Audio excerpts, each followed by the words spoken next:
Hello students, good morning to all of you. चलिए, पिछले lecture में मैंने आपको बतलाया था क्लासिफिकेशन ऑफ मैटर, पदार्थ का वर्गीकरण, जिसमें कि मैंने आपको बतलाया था कि पदार्थ को दो भागों में विभाजित किया गया था। एक था मिक्सचर, दूसरा था प्योर सब्सटेंस। मिक्सचर के बारे में ऑलरेडी हम अध्ययन कर चुके हैं, होमोजीनियस मिक्सचर और हेट्रोजीनियस मिक्सचर। क्लियर? आज जो हम पढ़ेंगे वो पढ़ेंगे प्योर सब्सटेंस के बारे में। और प्योर सब्सटेंस का भी मैंने आपको डिफिनेशन पिछले लेक्चर में लिखा चुका हूं कि वे पदार्थ जिनमें प्रत्येक अवयव का कंपोजिशन हमेशा स्थिर रहता है, कांस्टेंट रहता है, वैसे पदार्थ को हम शुद्ध पदार्थ कहते हैं। क्लियर?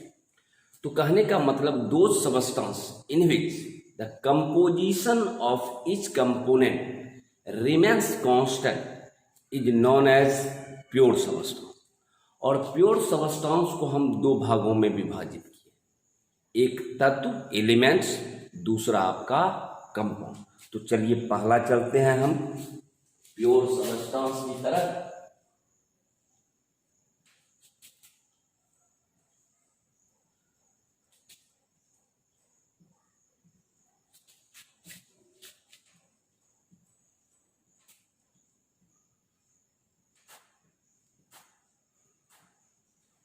प्योर सब्सटेंस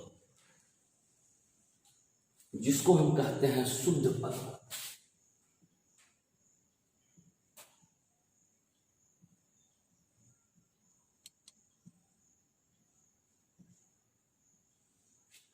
जिसमें कि हम आपको पिछले क्लास में लिखाए हैं वे पदार्थ जिसमें प्रत्येक अवयव का composition means those substance in which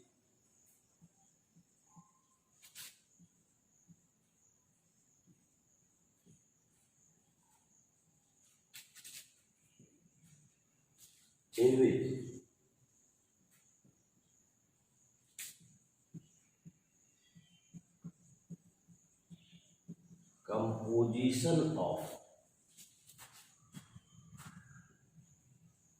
each component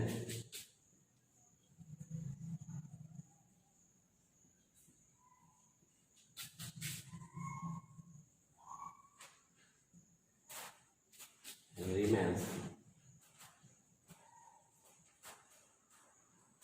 constant is known as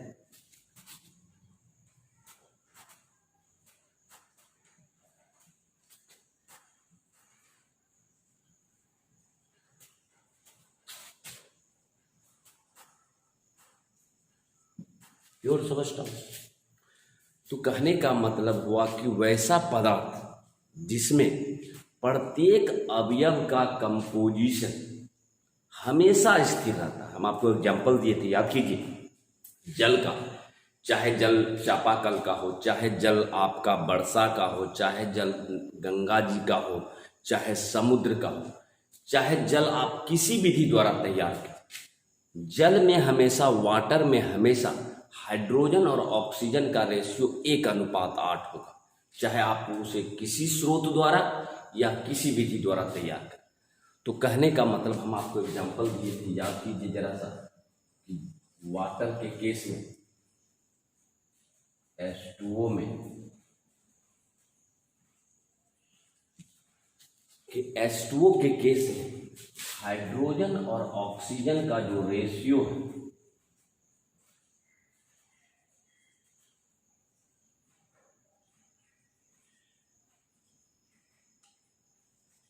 वह 1:1:8 होगा। हम आपको दूसरा एग्जाम्पल दिए थे कार्बन डाइऑक्साइड का। चाहे कार्बन डाइऑक्साइड लकड़ी जलाकर प्राप्त करें, चाहे मीथेन जला के प्राप्त करें, चाहे जिस विधि द्वारा कार्बन डाइऑक्साइड आप प्राप्त करें, उसमें कार्बन और ऑक्सीजन का जो रेशियो है, अनुपात, वह 3:8 होगा, जो कि हमेशा कांस्टेंट होगा। यानी कार्बन डाइऑक्साइड का भी केस आपको दिखलाया थे। CO2 का, कार्बन का एटॉमिक मास 12, ऑक्सीजन का 2 × 16, 12:32,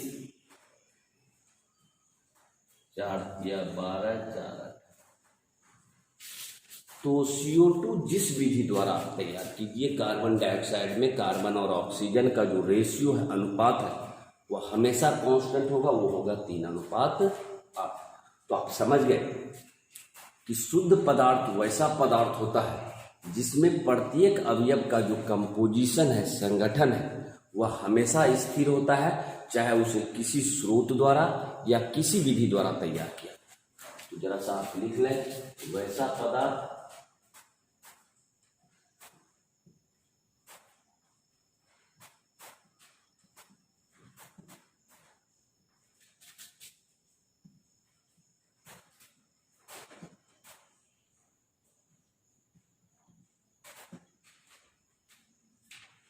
प्रत्येक अवयव का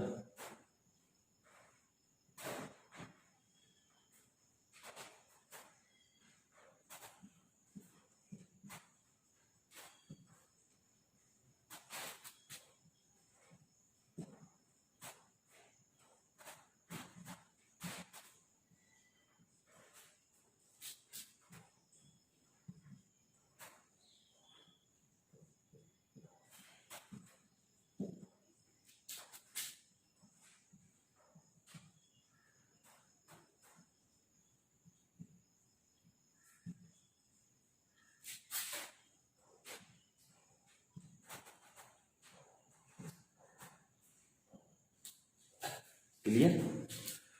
तो वैसा पदार्थ जिसमें प्रत्येक अवयव का संगठन हमेशा स्थिर रहता है, उसे हम शुद्ध पदार्थ कहते हैं। That's clear. चलिए आगे बढ़ते हैं। प्योर सबस्टांस को हम दो भागों में विभाजित किए थे। शुद्ध पदार्थ को हम दो भागों में विभाजित किए थे। एक था तत्व, दूसरा था यौगिक, एलिमेंट्स एंड कंपाउंड। तो जरा सा आगे बढ़ते हैं हम।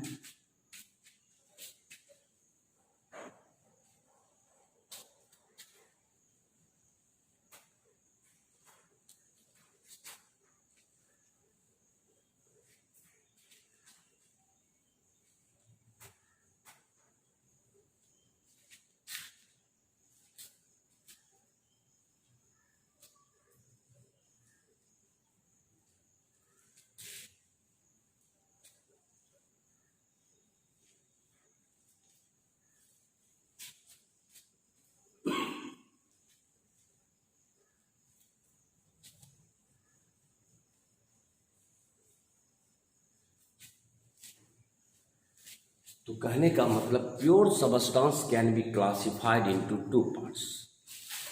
प्योर सबस्टांस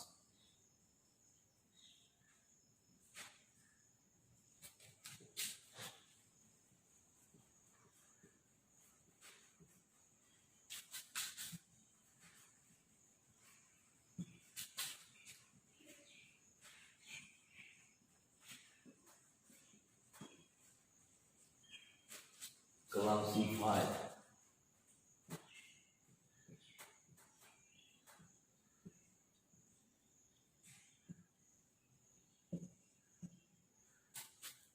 कहने का मतलब शुद्ध पदार्थ को दो भागों में विभाजित।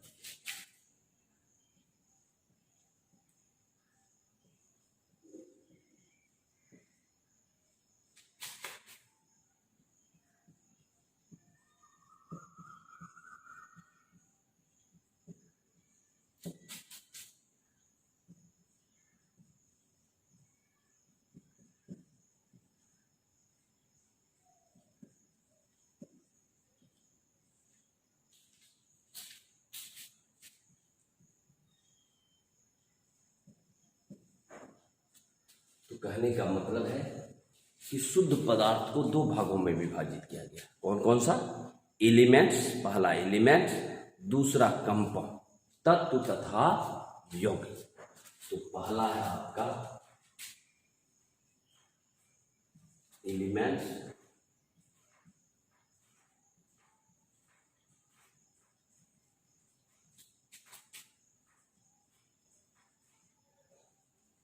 तत्व,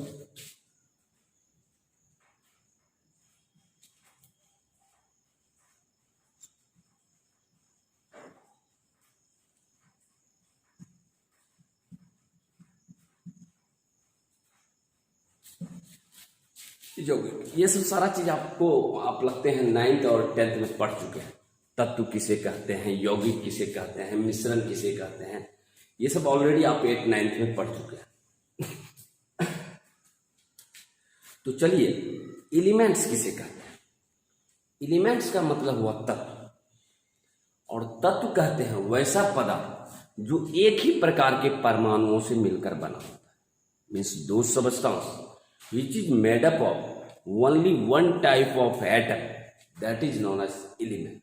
चाहे वो नाइट्रोजन हो, ऑक्सीजन हो, सल्फर हो, यदि एक ही प्रकार के परमाणुओं से मिलकर बना है तो उसे हम तत्व कहते हैं। तो सबसे पहला है आपका एलिमेंट।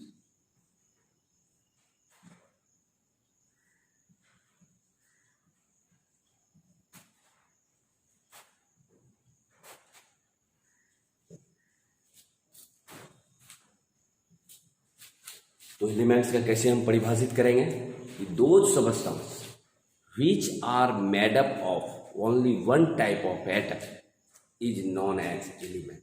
वैसा पदार्थ जो एक ही प्रकार के परमाणुओं से मिलकर बना होता है उसे हम तत्व कहते हैं। तो आप जरा परिभाषा लिख लें। दोज सबस्टेंस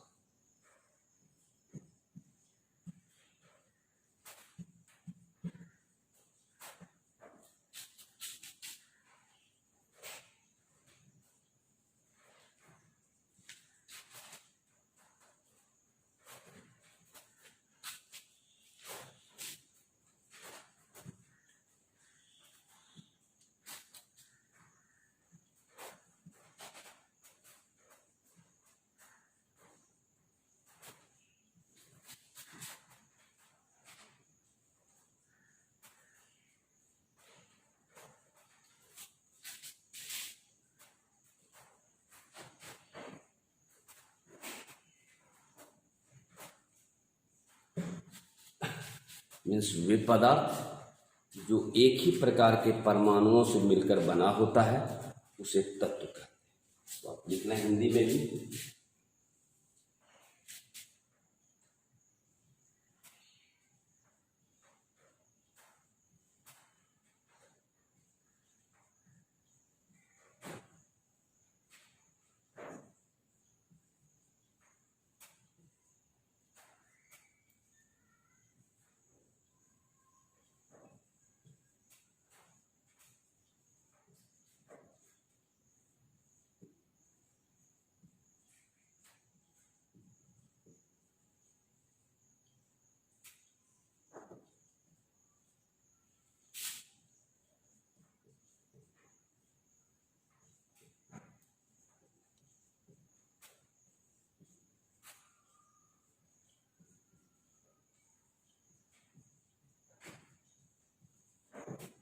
ये तो जो एक ही प्रकार के परमाणुओं से मिलकर बना होता है उसे तत्व कहते हैं।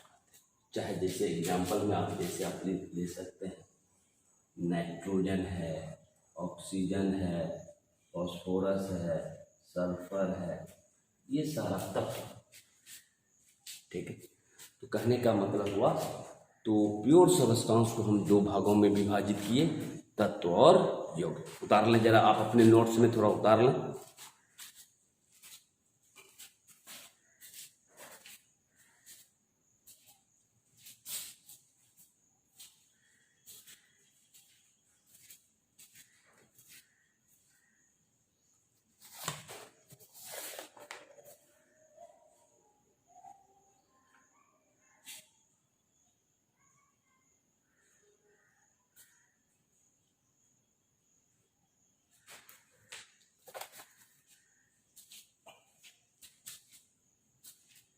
चलिए, प्योर सबस्टेंस को दो भागों में विभाजित किए। पहला आपको तत्व के बारे में मैंने दिखा दिया। चलते हैं, दूसरा प्रकार है वो है आपका कंपाउंड, यौगिक। यौगिक किसे कहते हैं?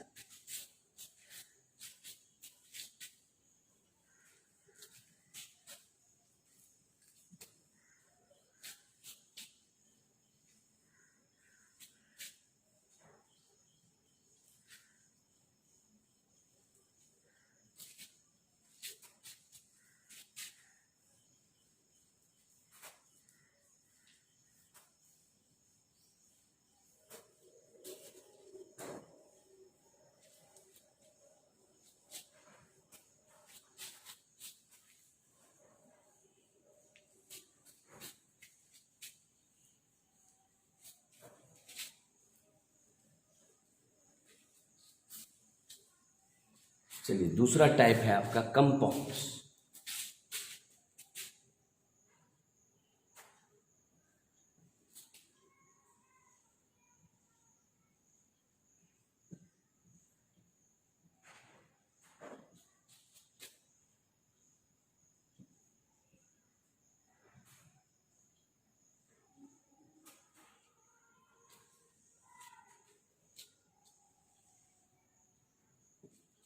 अब रही बात कंपाउंड्स का मतलब ही हुआ यौगिक। यौगिक में कभी भी दो या दो से अधिक तत्व आपका कंबाइंड रहेगा, वो भी एक डिफिनिट रेशियो, निश्चित अनुपात।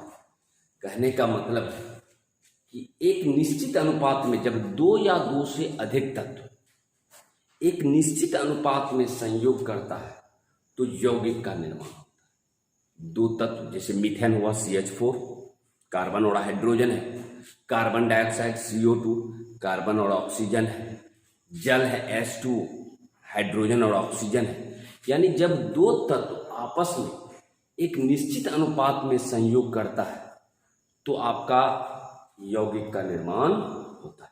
क्लियर? तो आप यहां लिख सकते हैं वह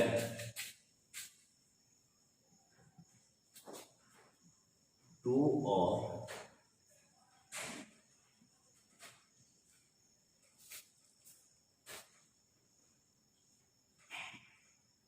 more than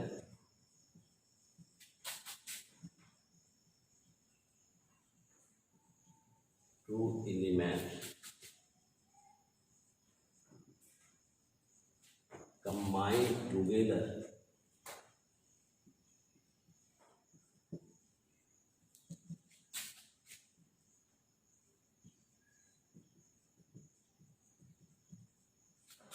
definite ratio then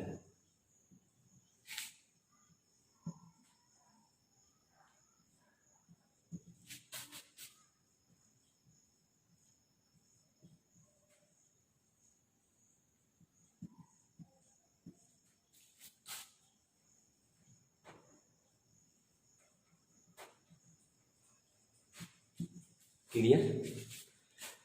जब दो या दो से अधिक तत्व एक निश्चित अनुपात में संयोग करता है तो आपका यौगिक का निर्माण होता है। दो या दो से अधिक तत्व होनी चाहिए। तो आप लिख सकते हैं जब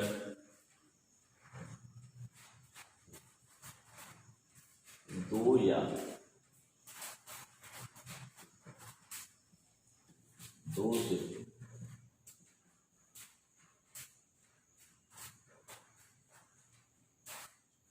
अधिक तत्व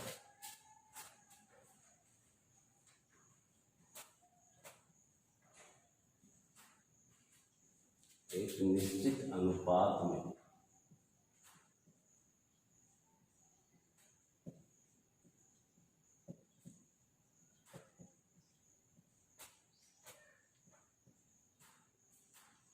करता है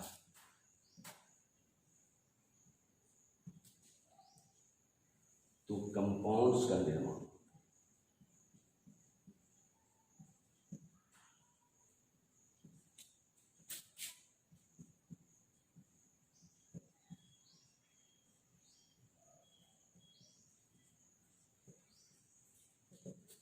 क्लियर? तो जब दो या दो से अधिक तत्व एक निश्चित अनुपात में संयोग करता है डिफिनिट रेशियो, तो आपका यौगिक का निर्माण होता है, कंपाउंड्स का निर्माण। That's clear? अब जैसे हम आपको एग्जाम्पल द्वारा समझाएं, जैसे सपोज मान लीजिए हम कह दें आपको CH4 जिसको हम कहते हैं मीथेन। मीथेन के केस में अगर हम आपको दिखलाएं, कार्बन का एटॉमिक मास 12, हाइड्रोजन का 1 गुना 4, क्योंकि हाइड्रोजन का एटॉमिक मास 1 होता है, तो हो गया आपका 12:4। इसका मतलब हुआ 3:1। क्लियर? पिछले क्लास में हम आपको बतलाए कार्बन डाइऑक्साइड का, कार्बन का 12, ऑक्सीजन का 2 × 16 यानी 12:32, 3:8, यानी कार्बन डाइऑक्साइड में कार्बन और ऑक्सीजन का रेशियो 3:8। अब रही बात जल का, जल में अगर देखेंगे 1 × 2 16, 2:16। तो कहने का मतलब है कि जब दो तत्व, दो या दो से अधिक तत्व आपस में एक निश्चित अनुपात में संयोग करता है तो आपका यौगिक का निर्माण होता है। एक निश्चित रेशियो में संयोग होनी चाहिए। क्लियर? चलिए इसको आप राइट डाउन करना है अपने कॉपी में, नोट्स में।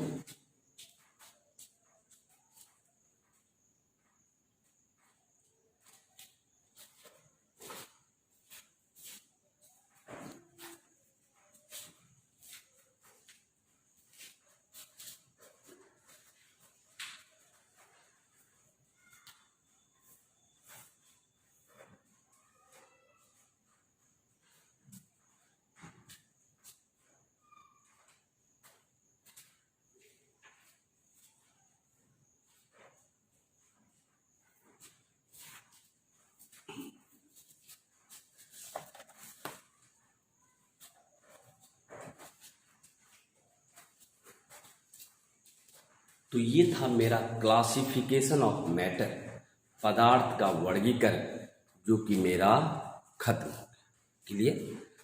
अब हम आगे और नेक्स्ट टॉपिक की ओर बढ़ते हैं, वो है प्रॉपर्टीज ऑफ मैटर, पदार्थ का गुण। हम आपको बतला दें, पिछले क्लास में हम जब केमिस्ट्री का परिभाषा आपको बतला रहे थे तो उसमें बतलाए थे प्रॉपर्टीज ऑफ मैटर। जब भी हम प्रॉपर्टीज की बात करते हैं तो उसमें भौतिक गुण और रासायनिक गुण दोनों आ जाता है। Physical properties as well as chemical properties, यानी भौतिक गुण तथा रासायनिक गुण। लेकिन अभी हम पढ़ेंगे फिजिकल प्रॉपर्टीज ऑफ मैटर, यानी पदार्थ का भौतिक गुण।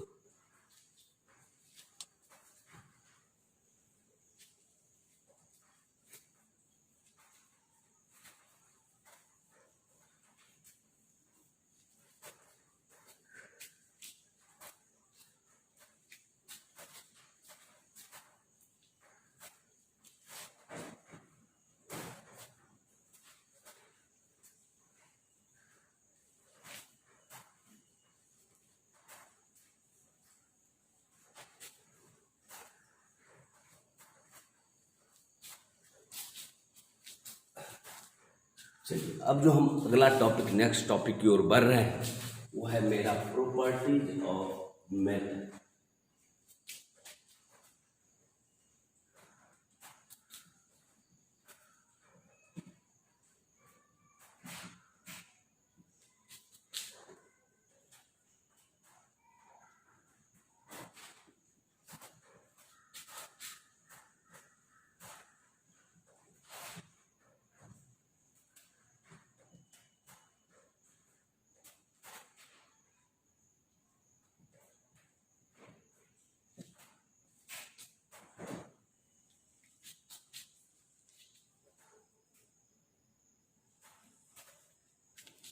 पदार्थ का गुण तो बतला दें हम, there are 2 physical properties of matter.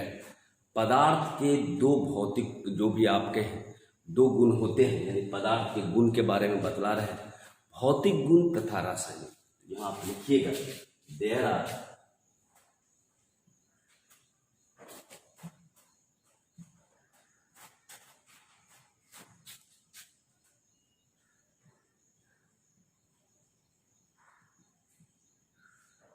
2 properties of matter.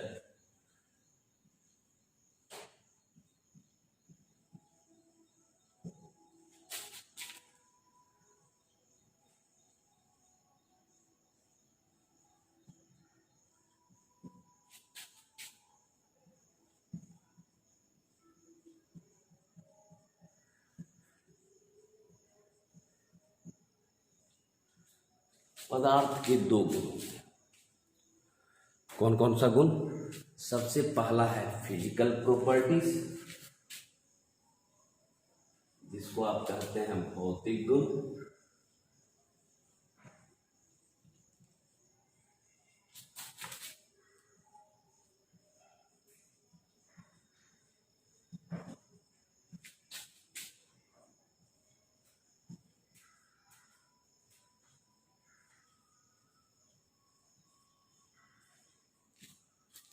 दूसरा है केमिकल प्रॉपर्टी, जिसको हम कहते हैं रासायनिक गुण।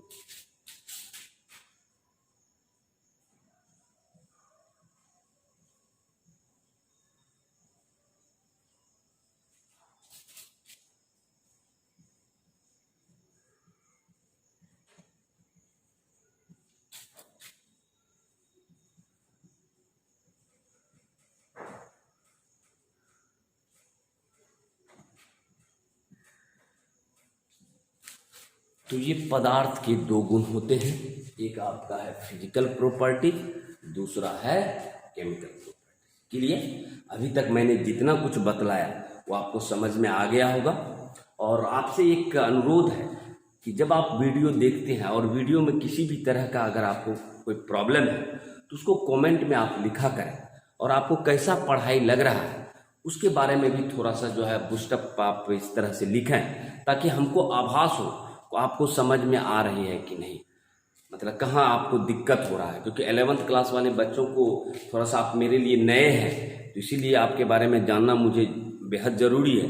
तो इसीलिए कहीं पर भी प्रॉब्लम हो तो कमेंट बॉक्स में आप लिखें कि सर यहाँ इसको फिर से आप कर दें या इसको डिटेल से आप बतला दें, तो मुझे समझ में आ जाएगी कि नहीं बच्चों को यहाँ प्रॉब्लम हो रहा है, इसे फिर से बताना होगा।